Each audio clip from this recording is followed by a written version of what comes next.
তো বন্ধুরা, চলো আজকে আমার রান্না বান্না তোমাদের সাথে একটু শেয়ার করি। আর আজকে কি রান্না করছি দেখো তোমরা। আজকে রান্না করছি হচ্ছে মাছের মাথা দিয়ে মুগ ডাল। অনেক দিন পরে মাছের মাথা দিয়ে মুগ ডালটা বানালাম, বেশ অনেক দিন পরেই। তো এখানে প্রথমে আমি মুগ ডালটা ভেজে সেদ্ধ করে নিয়েছি, তারপরে মাছের মাথা দিয়ে তো মশলা দিয়ে যেরকমভাবে কষিয়ে রান্না করা হয়, তো সেরকমভাবে আমি মুগ ডালটা মাছের মাথা দিয়ে করে নিয়েছি। আর খেতে কিন্তু দারুণ হয়েছিল। তবে শুধু মাছের মাথা দিয়ে মুগ ডাল করিনি, সাথে ছিল পটল ভাজা, আলু দিয়ে পাবদা মাছের ঝোল, আর ছিল পাঁপড় ভাজা।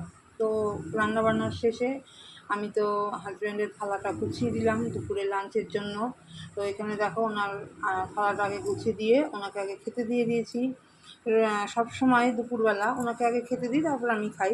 তারপরে ওনার খাওয়া দাওয়ার পরে আমি তো খেয়ে নিলাম। আর জিজ্ঞাসা করলাম যে মাছের মাথা দিয়ে মুগ ডালটা কেমন হয়েছে, বললো দারুণ। আমিও খেয়েছিলাম, একদম দারুণ।